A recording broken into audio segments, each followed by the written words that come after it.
a CBC color presentation.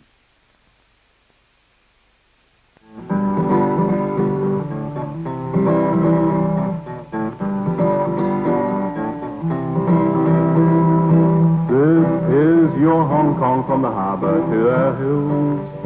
This is your Hong Kong with all its aches and ills. This is your Hong Kong from Kowloon to the Peak, where you can be a beggar or golf 3 times a week.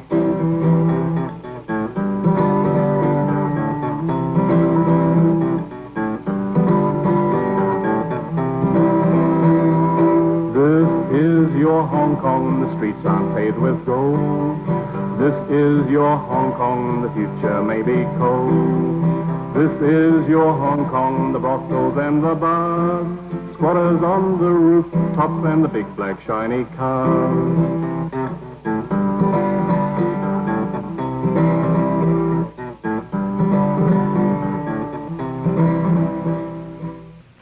Today on Take 30, Agoda Gabor gives us her tour of her Hong Kong. Tell us, is that a good place to live or a better place to visit? It's a great place to visit and a fascinating place to live, if you have a good job and a good salary, but it's horrible if you're poor. Well, regardless of your income, stay tuned as we get the sights and sounds of Hong Kong on Take 30, 1 minute from now. You are about to see one of the world's great pain and suffering relievers in action.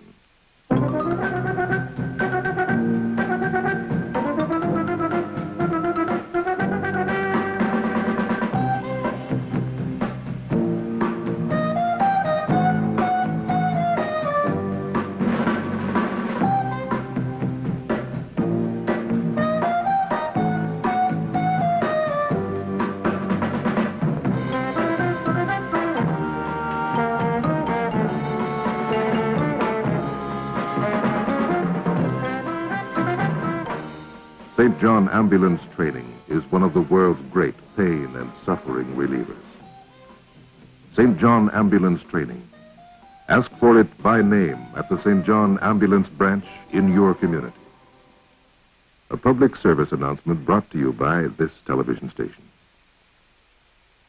A borrowed place, living on borrowed time. Hong Kong is an impudent capitalist survival on China's communist derriere. Strong words about Hong Kong from Richard Hughes, the author of Hong Kong, Borrowed Place, Borrowed Time. Agoda, who is Richard Hughes? He is Hong Kong's most respected China hand.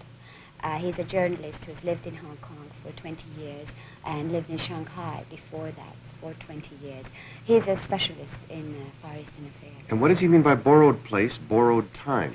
Well, Hong Kong is right out of the 19th century. It's a colony. It lives next door to China. A big chunk of its territory is on lease from China. Its days are numbered. You and your husband, Bill Cunningham, the Far Eastern correspondent for the CBC, lived there for 2 years. Did you have a feeling you were living on borrowed time as well? It's a very unreal existence. Hong Kong is constantly in a holiday mood. It's beautiful, it's gay, until you see the poor districts and you find out how very real life is for them. How did that affect you? It was very depressing, and it's something that you cannot get away from. It is around you, as you will see it on the film. I'm anxious to see it.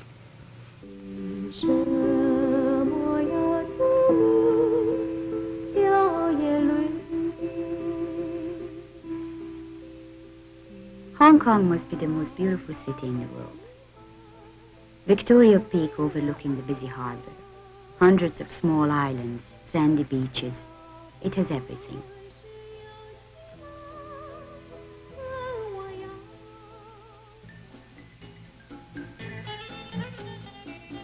The central district of Hong Kong Island is an Asian New York. Hotels and office buildings make up the modern skyline, which includes the Bank of China, a vivid reminder of the giant next door. Social scientists claim they can prove that Hong Kong shouldn't exist, but it is a vital, bustling place, the home of 4 million Chinese and 40,000 foreign devils.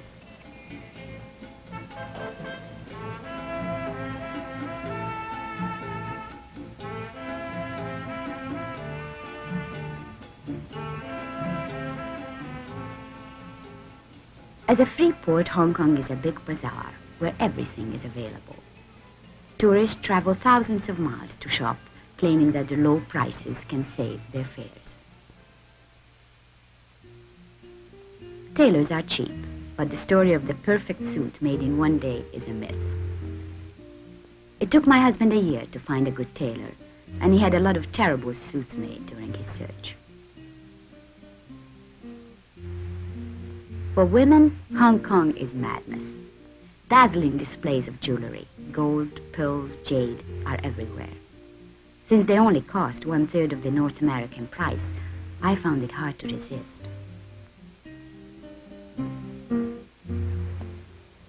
Chinese propaganda is also for sale. The little red books of Chairman Mao can be bought in 46 languages, and posters and pictures of Mao Zedong decorate many shop windows.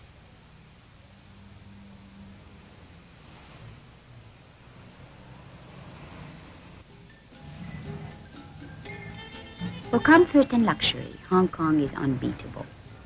Some of the world's best hotels provide visitors with delicious food, good service, and pampering that is unknown to the West. I worked at the Mandarin Hotel as public relations officer last spring. I learned that Hong Kong is also the meeting place of royalty and celebrities.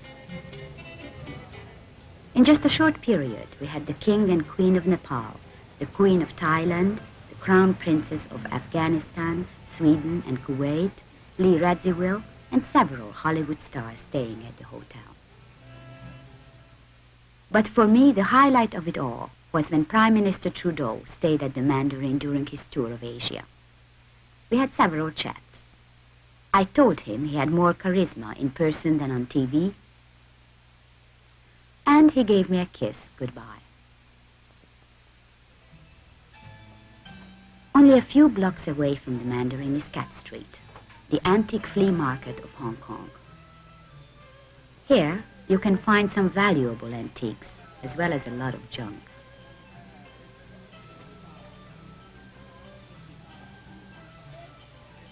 Bargaining is expected and can be fun, but you have to do it with a smile. To the Chinese, losing face is worse than losing a sale at whatever price.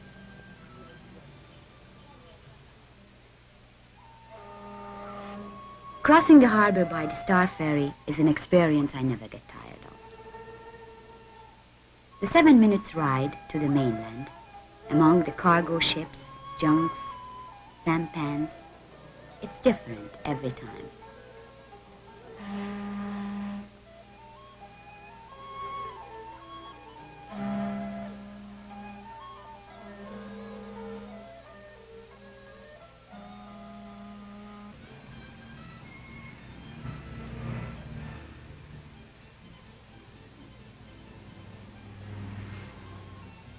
Kowloon is even more crowded and colorful than the island of Hong Kong.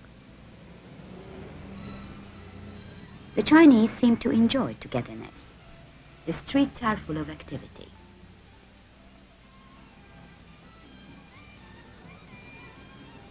But as one moves towards the outskirts, there is no alternative to crowds. This is where the people problem of Hong Kong becomes evident.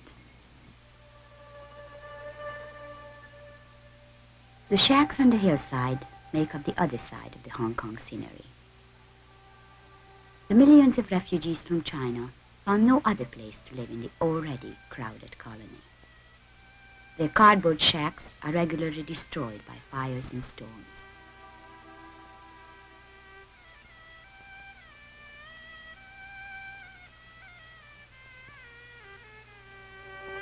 In 1953, during a Christmas fire, 50,000 squatters were left homeless, and that's when the government started the resettlement plan, which today houses millions. The old resettlements are only better in safety. There are often 10 people in small rooms. Conditions are frightening.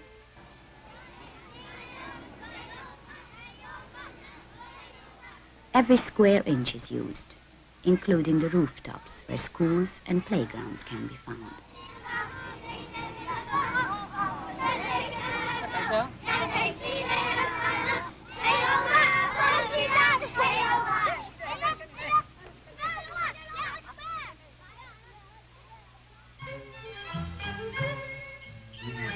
But although Hong Kong is often criticized that in her laissez-faire economy no one cares for the poor, the new government buildings are more spacious and have electricity. Hong Kong's resettlement factory blocks are unique. The government built them to accommodate small industry. Mr. Chaw's furniture and wood-carving workshop is in one such block.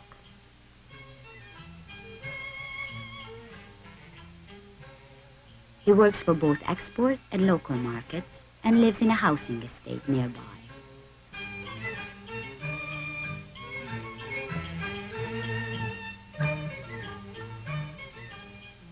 Next door to Mr. Chaw's is a plastic toy and flower workshop. Here we saw 10 and 11-year-old girls who work for 10 hours a day, 6 days a week, making Bugs Bunnies for export to Japan. They are paid by piece and earn about 28 Canadian dollars a month. The girls working at the mini wig factory are more fortunate. The wig industry's profit margin is high, so are the wages. Although handmade wigs require patience and hard work, the money today is in machine-made products. Girls and machines can make up to 250 Canadian dollars per month, the highest wage for manual work in the colony.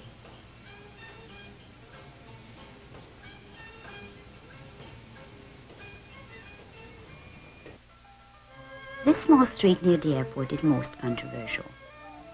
Peking claims it as Chinese territory, which Britain has no right to control.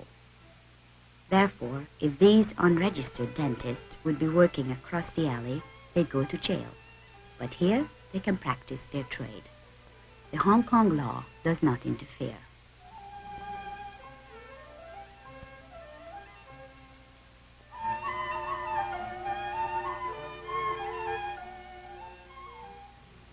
Boundary Street marks the line between Kowloon and the New Territories, the area leased from China until 1997. The farmlands of the New Territories are just like southern China's countryside.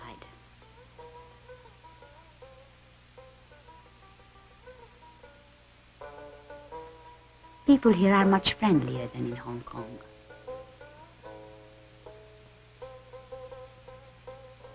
While filming in the fields, I met an old lady and said hello. She took me home to meet her family.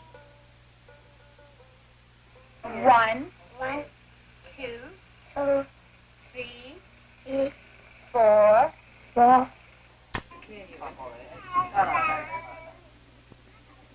Her grandchildren found my tape recorder funny.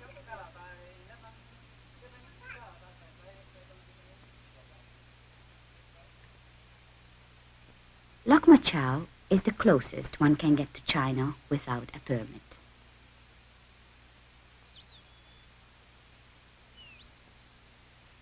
The actual border is a mile away, but to see the river and get a picture for 18 cents brings the tourists in flocks.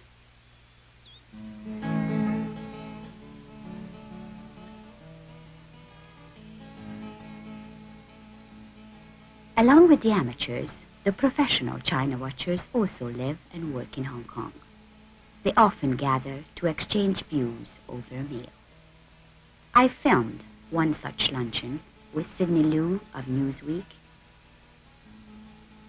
Mark Gain of the Toronto Star, Bruce Nealon of Time, of course Bill Cunningham of the CBC, and Ian Stewart of the New York Times, who pokes fun at his colleagues with songs. We face problems every day, knowing just what we should say. But no matter how bad it looks, we've got our little red books, where the China watches of Hong Kong. We're never, never, never, never wrong. We may sometimes not be right, but it's just an oversight, and we'll certainly correct it ere too long. Yes, we're the China watchers of Hong Kong. We're never, never, never, never wrong. We may sometimes not be right, but it's just an oversight, and we'll certainly correct it ere too long.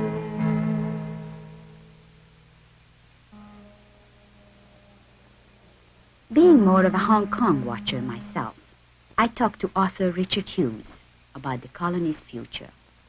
Richard, how long do you think that Hong Kong will exist as we know it today? In theory, the lease runs on the new territories until 1997. When the new territories go, well, then the Kai Tak Airport goes and Hong Kong will go as a colony. Now, it's very difficult to believe that that obscene word, a colony, today will exist until 1997.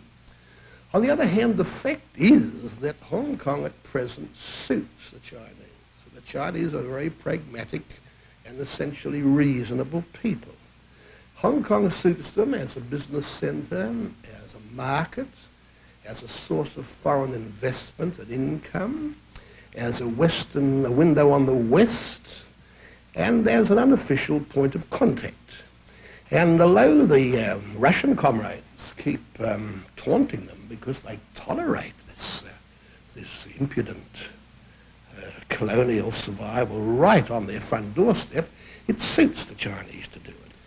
However, this is subject to one essential presumption, which is a very dangerous one, that logic and common sense will continue to prevail in a communist Peking. And that presumption surely is just madness. What about the young people of Hong Kong? Do they have any chance of creating a democratic system? This may well be what would bring about against British inclinations and against China's will. If we could imagine, which is quite plausible, that in the next, say, 10 years, the new generation of young intelligent Chinese wish to establish some sort of independence politically here, some sort of internal self-government, well then that is one thing that the Chinese could not tolerate at all. They can't tolerate British colonialism, but they could not tolerate a free and independent China inside China. They've got a second China in Formosa. They could take a third China in China.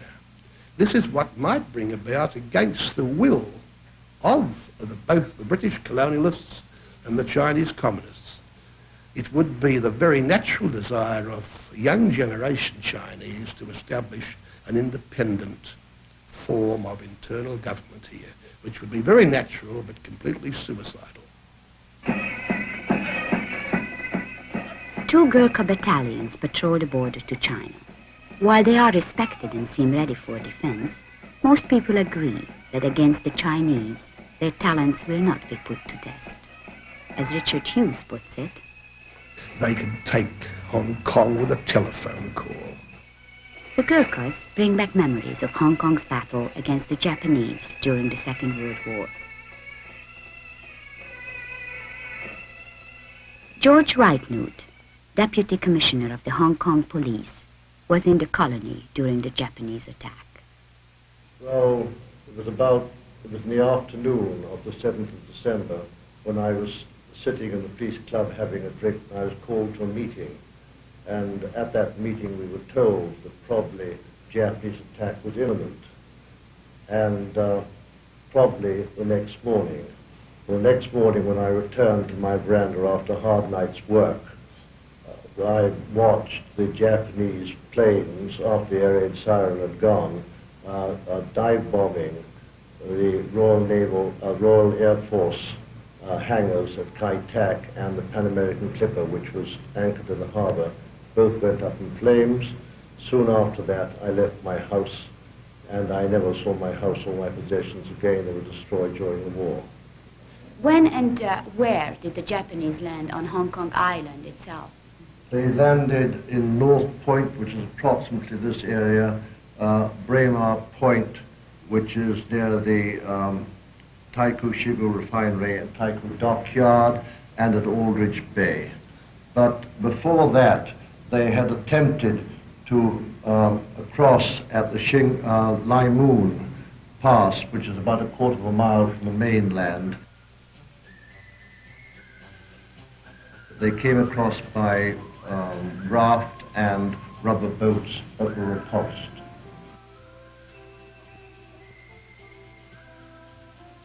Now, at the Wong Chung Gap, which was a very, very fierce fight, the only VC won in Hong Kong was won there. It was won by Company Sergeant Major Osborne of the Winnipeg Grenadiers.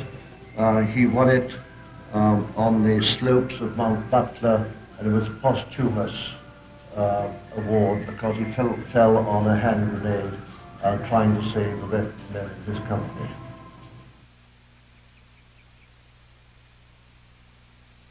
George Reitnut spent 3.5 years in the Japanese prison camp. He was one of the lucky ones, for most had died of mistreatment and malnutrition. The Royal Rifles and the Winnipeg Grenadiers were the 2 Canadian battalions fighting in the Battle of Hong Kong. Many died on the field, and more later in the prison camps. At the Saiwan Canadian War Cemetery, a memorial service is held for them every year.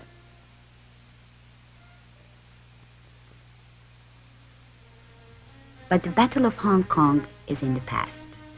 Today, the Repulse Bay Hotel is the favorite of Japanese tourists who come and pose for photographs.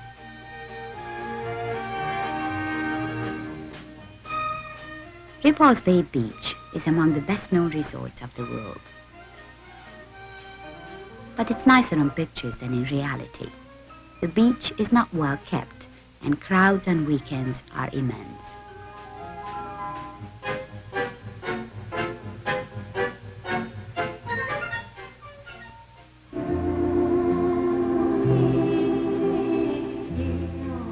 We were fortunate to have a sailboat to take us away from the crowds.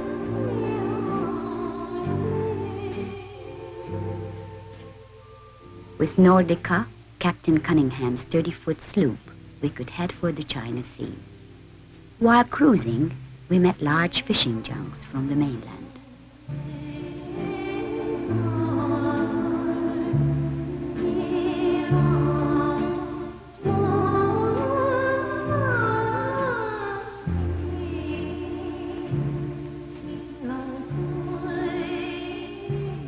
I found the days on Nordica as close to a hot and humid paradise as one can get.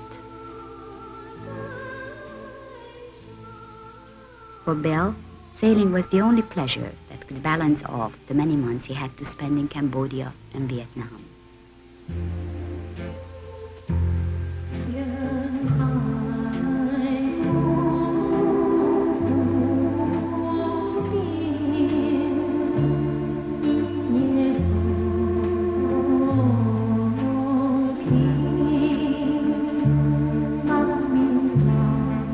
We often went to Aberdeen's floating restaurant for lunch.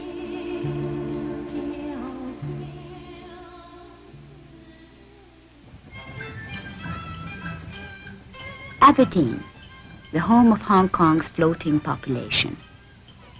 A village on water where many people live, work, and raise children without going ashore.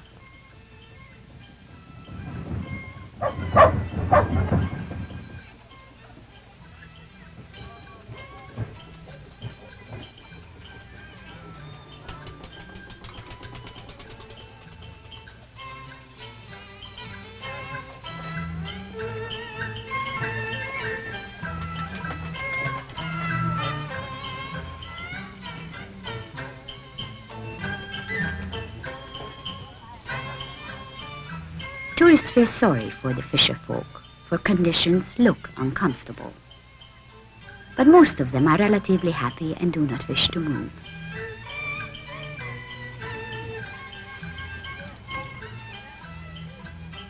They say they have everything on the water, even floating grocery stores to service their needs.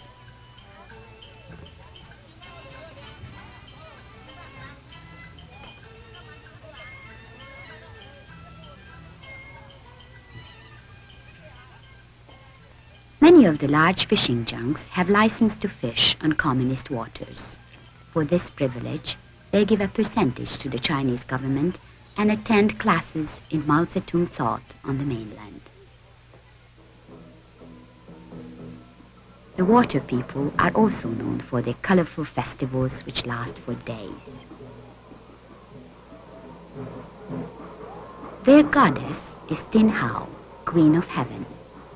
Her birthday is celebrated on the 23rd day of the third moon.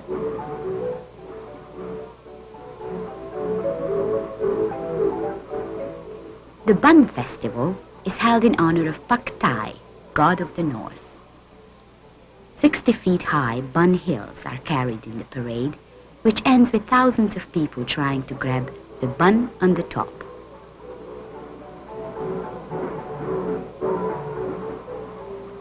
It's supposed to bring good luck for the next year.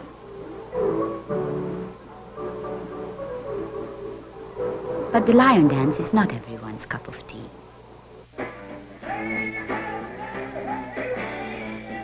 To the sailors and GIs, Hong Kong means Wan Chai, the waterfront, bars, discotheques, and thousands of Susie Wongs.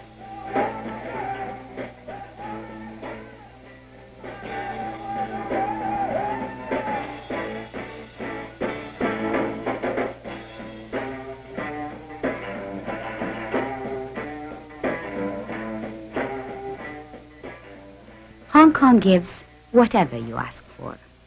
Discotheques, festivals, or a drink on the balcony.